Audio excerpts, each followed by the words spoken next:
Hello guys, yes, once again welcome to my channel, and my name is Niayi aka W.E.B. Thank you so much for clicking on this video, and today I'm bringing you another update.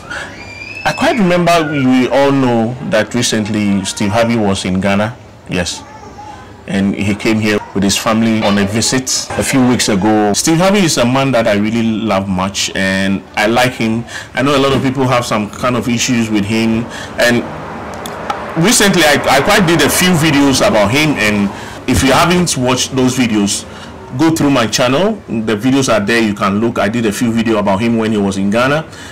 Today what I'm sharing with you about Steve Harvey is that he has been to Botswana. Yes, I mean Botswana, he's still in Africa, you know, and he's in the country at the invitation of his friend and president of Botswana. There's something really going on which is interesting about that trip to Botswana, and I would like to share with you. According to information that is coming, that the two met last year in November during the DBS Diamond Conference, and according to Steve Harvey, the president Masisi has been the second black president he has sat with after Barack Obama.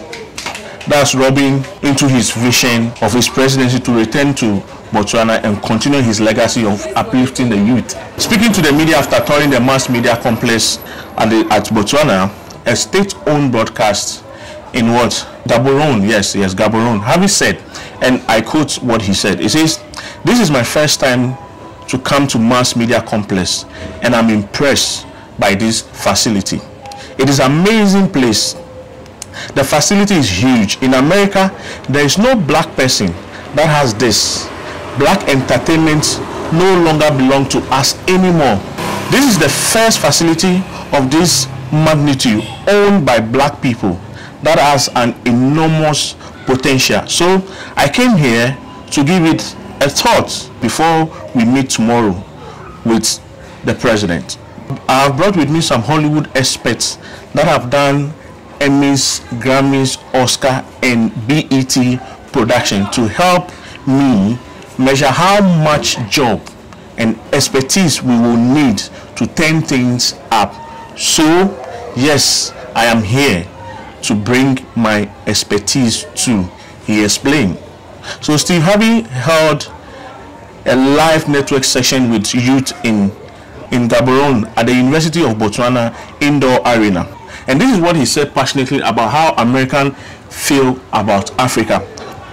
And I have the video, and I would like us to go and have a look at this video. And the way he spoke with passion, oh, Charlie. But please, if this is your first time watching my video and you like my content, I would like you to subscribe, like, comment, and also share your thoughts with me. Stay tuned and let's enjoy this video.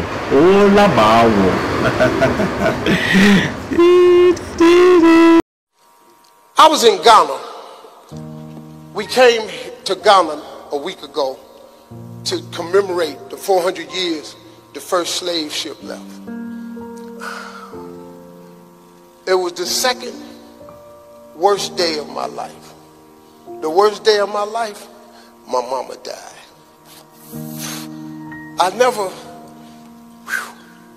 never really fully got over that. But standing in them dungeons where they took us from, where they stripped us of our heritage, of our land, of our lineage, that we were kings, chiefs, queens, landowners. They took us from here. When I stood in that castle, I couldn't even stand up. See, for us to come to Africa, you don't know. See, you live here. You've been home your whole life. You here. When we come here, it's like coming home to a place you've never been. That's what African Americans feel when we come here. I don't know who, but when I stood in that slave dungeon, one of my ancestors was there. Because he climbed on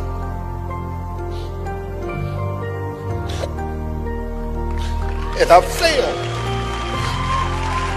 I couldn't even stand up because one of my ancestors was in that room. Man, see, then we went to the second castle. I didn't have that feeling. I was just angry at what they did to us. How dare you create such an evil scheme to strip people of who they are and take us to this land far away where we were hated even more. And then we go over here and we build a nation. We built America.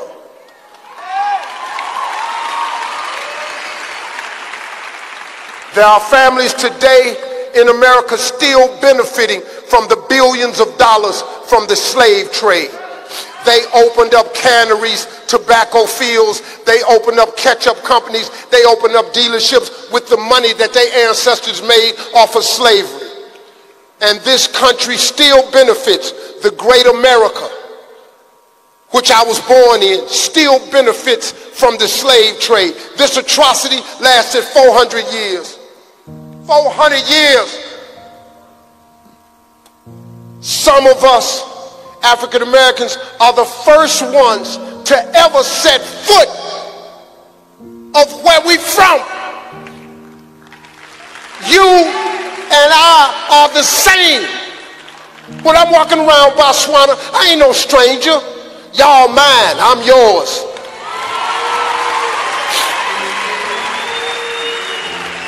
I'm black like you. I'm African. See, you don't understand. I'm 62 years old. I know you can't believe it. I'm so fly. I'm so fresh and clean. I'm so dope. I drip. You understand? I'm with it. I'm the flyest 62-year-old on the planet. Outkast wrote a song about me. Ain't nobody dope as me, I'm just so fresh and clean. That was about Steve Harvey. Huh?